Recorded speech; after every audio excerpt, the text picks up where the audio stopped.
Muy buenas noches, esta es una nueva edición del programa Conversando y hoy nos acompaña Juan Alberto Mata. Años. Bienvenido, llegado de Costa Rica, 10 años ahí, un muchacho que empezó jugando literalmente en Radio Miraflores y esto es como es la pulsión de vida, ¿no? Tú que cuando eras niño ibas a Radio Miraflores y te quedabas ahí jugando, te hacían jugar ahí los Sí. muchachos que trabajaban y ahora dedicas tu vida justamente a los derechos de autor y en aspectos de música, canciones Correcto, y correcto. otros temas en general. Juan Alberto, bienvenido. Gracias, Mira, gracias, Manuel. yo la verdad es que tengo una impresión más que ambivalente, singular con esta historia de los derechos de autor. Ujú. Porque de pronto aparece gente que aparece como defensora de estos derechos de autor Ujú. y termina literalmente cortando la libertad de quienes quieren cantar una canción. Yo te contaba hace un rato fuera de cámara, por ejemplo, que a mi madre la llamaban una y otra vez y le decían, Susana Baca está cantando un poema, ha musicalizado un poema de Manuel Escorza. A mí me parece una maravilla que eso ocurra. Y la molestaban y la molestaban y la molestaban porque no pagaba derechos. Nosotros no queríamos cobrar un sol por eso. Pues eso ¿No? es potestad del autor, del pero creador. resulta que ahora hay todo un rollo en este asunto, yo te he llamado globalización, derechos de autor y creatividad. ¿Cómo está este asunto hoy en día? Ok, para empezar, un poco para puntualizar, los derechos de autor es una de las cosas más antiguas que existen. Comenzó prácticamente con la invención de la imprenta. En imprenta. ¿Ok? Felizmente. Felizmente. Sí. Es un derecho reconocido mundialmente desde Sí. hace siglos, Sí. que ha ido evidentemente variando a lo largo de los años. Hay una cosa que sí es muy concreta y está estipulada desde hace ya muchos años, décadas, que es el autor el que tiene la potestad de permitir o no ciertas reproducciones. Y por eso te decía, Juan Alberto, en esto de la globalización, ¿cómo controlar que una canción sea tocada el día de mañana en un pueblo en Japón? En un Pueblito en otro continente. Porque cada país tiene lo que se llaman sociedades de gestión colectiva, que son sociedades sin fines de lucro que reúnen a los autores y los compositores. Estamos hablando de música específicamente, Sí. ¿sí? Reúnen a los autores y compositores en una asociación y son ellos los que se encargan de gestionar, de recaudar y distribuir a través de un acuerdo entre el compositor y esta sociedad, que se encargan de gestionar y distribuir los ingresos que pueden tener a través de diversas fuentes. Pero, por ejemplo, yo he estado, cuando yo vivía en el extranjero, he estado en tremendas fiestas. Ujú. Pero aquí en el Perú parece que hay gente que prefiere, que desea cobrarte porque en tu matrimonio cantaron una canción. ¿Cómo es esa historia? O sea, Estamos de acuerdo. tampoco, Existe, ¿no? existe un decreto de ley que es el 822, que es la ley de derecho de autor.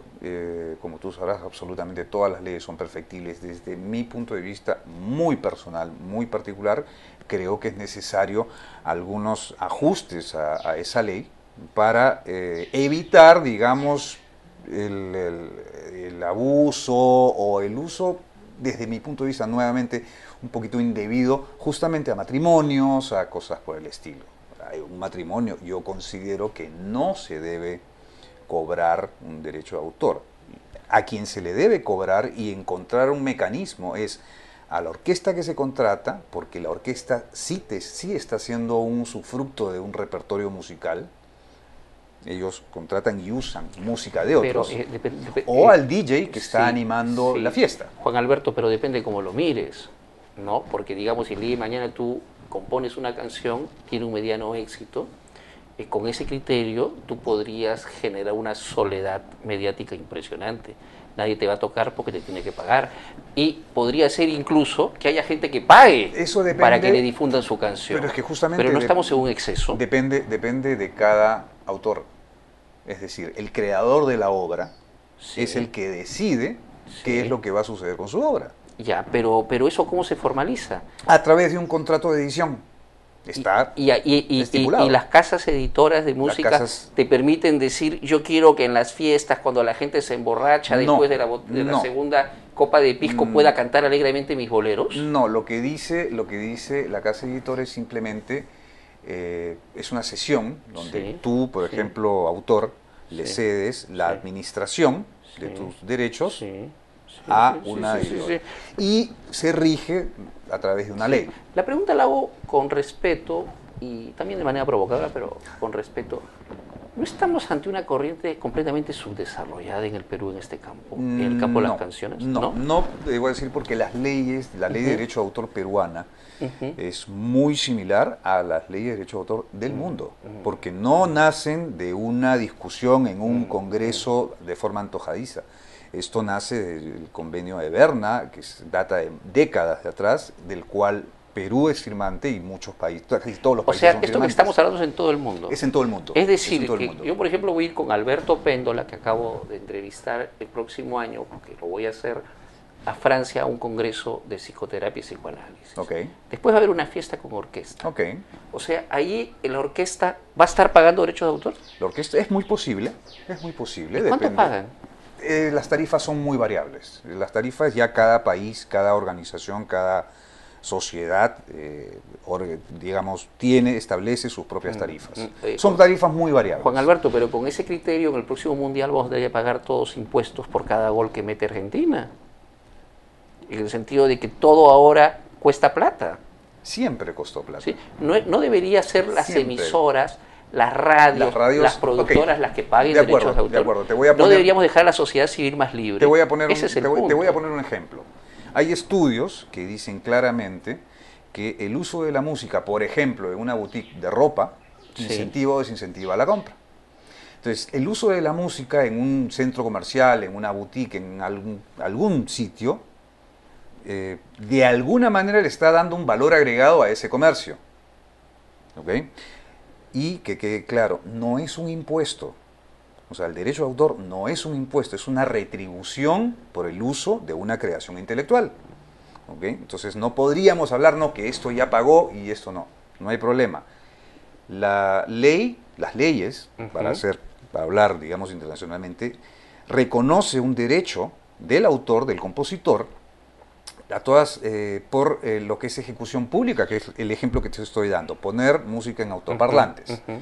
Si esa música que se está utilizando, independientemente si sale de un disco, de un iPod, de una radio, de una cinta o de un cassette, está siendo utilizada con fines comerciales. O sea que el mayor taxista o menos. que recrea su trabajo poniendo música, ¿también tendría que pagar derecho de autor? No necesariamente. ¿Cuál es la No diferencia? necesariamente. Si los dos están lucrando. Esos son detalles que se tienen que hacer, se tienen que definir mucho en las leyes de derecho de autor. Uno de los problemas que existe es que la ley de derecho de autor en Perú no tiene reglamento. Eso es uno de los meollos. Uno de los problemas. Mira, yo ya di mi posición, tuviste la tuya y de eso se trata. No tenemos por qué estar ni de acuerdo ni de desacuerdo. Para eso este programa es una conversación. Pasemos a otro tema. ¿Qué está pasando con esta institución que quiere comprar unas radios e Indecopi no le deja? Ya las compró. Ya, ahora, ¿esa institución es privada? ¿Tiene derecho a comprar lo que quiere? No necesariamente, porque es una institución, si bien es privada, pero la ley dice claramente que está supervisada. O sea, es una institución privada que se funda por ley. Exactamente. Entonces, no se funda, se legitima por ley. Se legitima porque la ley de derecho de autor exige una serie de condiciones para darle la calidad de sociedad de gestión colectiva. Por lo tanto, está sujeta a una supervisión del organismo estatal. Ahora, si tú y yo el día de mañana nos asociamos y decimos comprar una radio, ¿lo podemos hacer? Sí, claro. ¿Y por qué ellos no? Porque la ley especifica que al ser una sociedad de gestión colectiva, esa es una opinión particular, ¿sí? La ley especifica que al ser una sociedad de gestión colectiva, es una sociedad de gestión colectiva que su único objeto social es la gestión y la administración de derecho de autor. O sea que habría un exceso. A mí particularmente no me parece sano, Manuel, que una sociedad de gestión colectiva tenga emisoras de radio, que tenga catálogos de música, o sea, que funja de productor fonográfico. Sí. Como tampoco era sano que molestaran a mi madre diciéndole que fulano, vengano, sultano estaba musicalizando a mi padre, pues y según ellos estaba mal, cuando la familia estaba más que feliz. Correcto, esas son formas. O sea, son excesos. Son excesos que se dan y no es el único exceso. O sea, a mí particularmente, como te digo, no me parece sano que creen. El Perú tiene muchos ejemplos de proyectos donde la gente simplemente se excede. ¿Ahora es un problema de institución o es un problema de los directivos? Ambos. Ambos. creo. Desde mi punto de vista, ambos. Ahora hay que reconocer, cierto, que esta administración, la que está ahorita en el candelero, agarró Updike con una recaudación muy baja y el crecimiento fue exponencial. O sea, de hecho, hoy los autores y compositores gozan de ciertos privilegios que antes no tenían. Antes no tenían. Antes no tenían, seguro de salud y cosas por el qué estilo. bueno. O sea que ayuda. Ayuda, por supuesto. Nos queda un minuto. Sí. Cambiemos de tema. Tú Sí. vienes de Costa Rica. Correcto. ¿Qué estabas haciendo ahí? Estaba al mando de una fábrica de discos compactos, Qué CDs y genial. DVDs. ¿Y qué tipo de música o qué de tipo todo, de información? de todo, de todo. De todo. Desde CD-ROMs, discos ¿Perú tiene un musicales o proyecto películas. similar? Perú existen dos fábricas de Existen dos existen fábricas. dos Y funciona, la cosa Funciona, marcha. sí, etcétera. está caminando. Y tú te estás dedicando a los derechos de autor.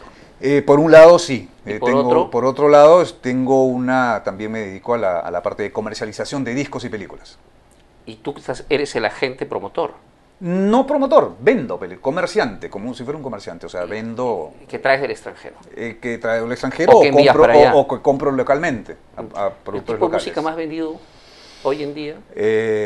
Pues es difícil saberlo por el nivel de piratería que hay en donde no existen estudios, pero debo asumir yo que es la cumbia, ¿no? Debo asumirlo No te por creo. el nivel de difusión. La cumbia. Sí, por el ¿Y nivel el de rock difusión. inglés cómo está? El rock inglés, en términos de ventas legales, creo que es el número uno. ¿Y en términos de música? En términos Sigue siendo lo mejor, sí, ¿eh? bueno, Por lo menos desde mi entre punto gustos de y vista. colores. Exacto, han escrito los autores. Juan Alberto, mil gracias, espero que regreses. Estoy encantado que hayas estado aquí en Conversación. Cuando quieras, Manuel. Mil gracias. Muchísimas gracias y nos vemos la próxima semana.